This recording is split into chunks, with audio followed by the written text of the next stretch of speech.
안녕하세요. 디자이너 홀로서기 비홀 다프입니다.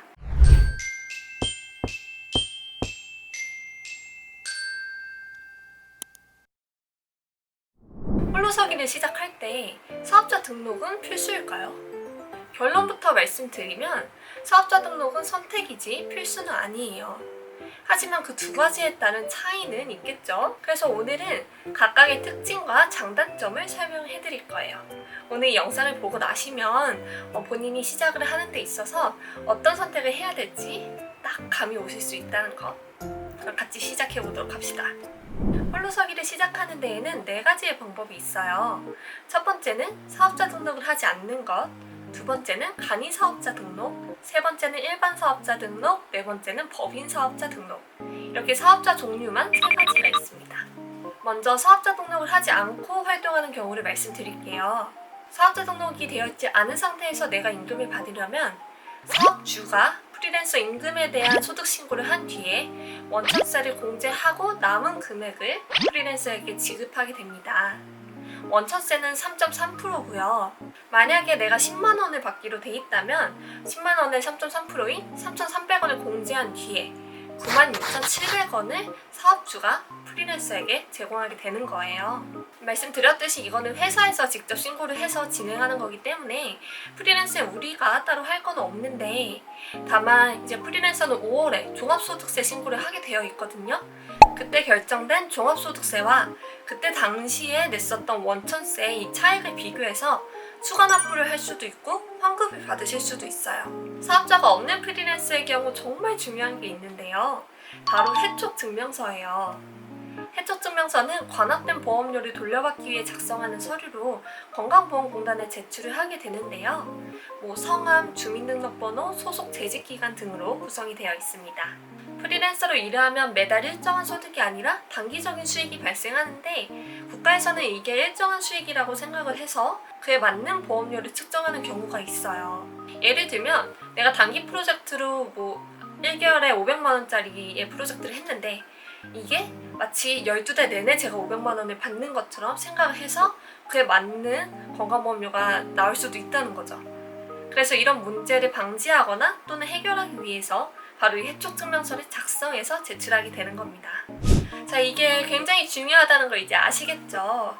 그런데 일이 끝나고 나서 한참 뒤에 내가 필요할 때가 돼서 요청을 하면, 물론 안 해주시지는 않겠지만 서로 좀 번거롭고 민망할 수가 있으니까 일이 끝나는 시점에 맞춰서 해촉증명서를 작성해달라고 요청을 해주시면 됩니다.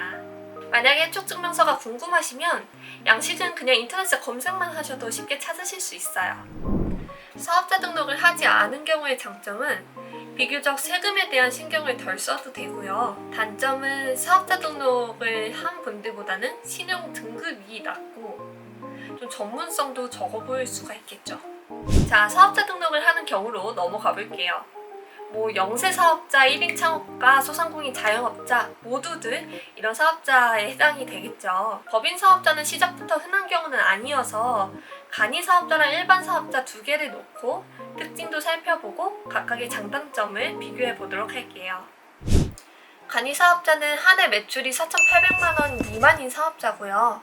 만약에 연매출 4,800만 원이 넘는다면 간이 사업자에서 일반 사업자로 자동으로 변경이 됩니다. 만약에 원할 경우에는 매출과 상관없이 직접 변경도 가능하고요. 업종에 따라서 간이가세자가 안 되는 경우도 있는데 디자인업에 해당되는 건 아니에요. 일반 사업자는 부가가치세 과세사업자로 간이사업자가 아닌 사업자고요. 법인 사업자도 일반 사업자입니다.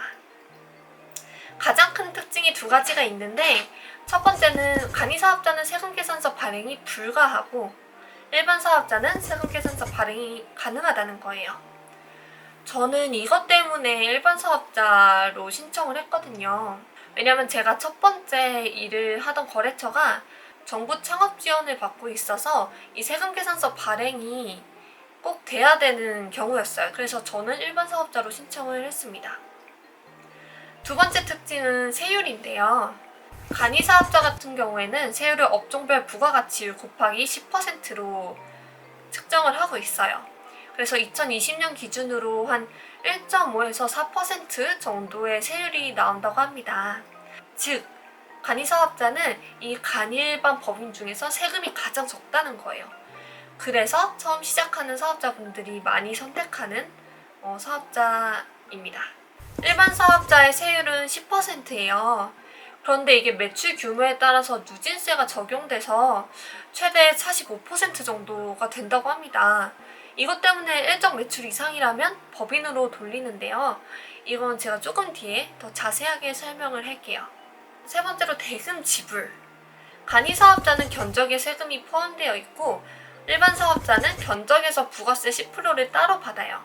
이게 무슨 말이냐면 만약에 제가 10만원짜리의 견적이라면 간이사업자는 10만원을 받아서 거기서 세금을 내는 거고 일반 사업자는 10만원에 부가세 만원을 같이 받아서 총 11만원을 사업주에게 받게 되는 거예요. 세금 신고는 간이사업자가 연 1회, 일반 사업자가 연 2회인데요. 사업자의 유무와 그리고 종류와 상관없이 모두 5월에 종합소득세라는 걸 신고를 해야 돼요. 그래서 그렇게 되면 간이사업자는 세금 신고를 연 2회를 하게 되는 거고 일반 사업자는 실제로 3회를 하게 되는 거죠. 세금 신고 기간은 간이사업자 같은 경우에는 한 해의 실적을 다음해 1월 중에 신고하게 되고요. 종합소득세는 말씀드렸듯이 5월에 신고를 하게 됩니다. 일반 사업자 같은 경우에 상반기 실적은 7월에, 하반기 실적은 다음해 1월에 신고를 하게 되고 종소세도 신고를 해야죠. 세금계산서 매입세 공제 여부. 이게 어떤 말이냐면 저희가 버는 돈은 매출이고 쓰는 돈은 매입이죠. 제가 사업을 하는데 기기가 필요해서 구매를 했어요. 그럼 거기에도 부가세가 포함이 되어 있잖아요. 그 매입세액을 공제를 해준다는 건데 간이사업자는 공제가 되기는 하지만 비율이 낮아요. 왜냐면 매입세 곱하기 업종별 부가가치율을 해서 한 실제 매입세액의 15%에서 40% 정도만 공제가 된다고 하고 일반 사업자는 매입세액 전액이 공제가 됩니다. 그래서 만약에 사업할 때 여러분이 초기 자본이 많이 들어간다고 하면 일반 사업자가 유리하실 수도 있어요. 예를 들어서 제가 시작하는데 기기나 살 게 많아서 1,000만원, 2,000만원 지출을 하면 그에 대한 10%인 100만원, 200만원을 환급을 받을 수 있는데 간이사업자로 하면 그 100, 200을 못 받는 거죠. 그래서 내 사업이 시작할 때 초기 자본이 많이 들어가느냐 안 들어가느냐 또 따져서 이제 둘 중에 하나를 고르셔야 되는데요. 제 생각에 디자인업은 굳이 매입할 게 엄청 많은 직종은 아니라고 생각해요. 저희 업종이 상대적으로 그 초기 비용을 들이지 않고 시작할 수 있는 거니까요. 마지막으로 납부 의무 면제. 간이사업자 같은 경우에는 연매출 2,400만원 미만이면 부가세가 면제가 돼요. 위에 세율에 이 부가가치율 좀 낮긴 하지만 세율이 있었죠. 이거조차 면제가 될 수도 있다는 거예요. 그런데 일반 사업자는 그런 게 없습니다. 세금이 다 내야 해요.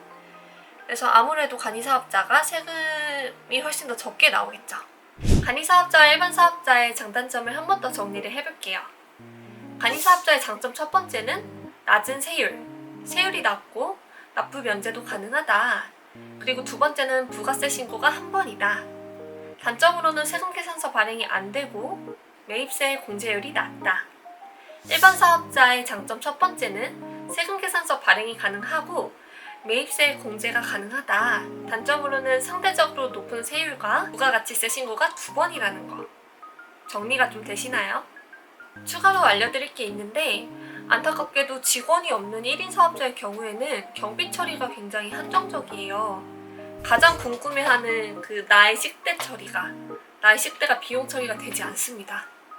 사대보험이 들려있는 직원이 있는 경우에만 이 직원의 식대가 경비로 인정이 되고요. 그런데 만약 직원이 없더라도 내가 용역을 써서 일을 한 날이 있다면 그 용역을 쓴 해당 달에는 그 용역에 대한 식대 경비 처리는 가능하다고 합니다. 참고로 법인 사업자의 경우에는 대표자 1인이어도 식대 처리가 가능해요.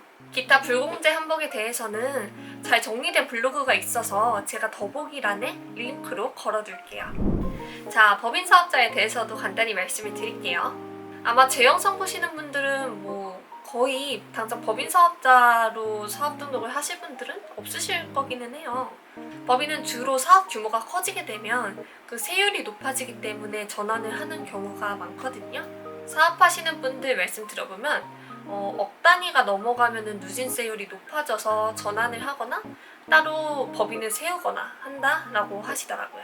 참고로 법인 사업자를 설립하기 위해선 설립 비용이랑 수수료가 발생을 한다고 합니다.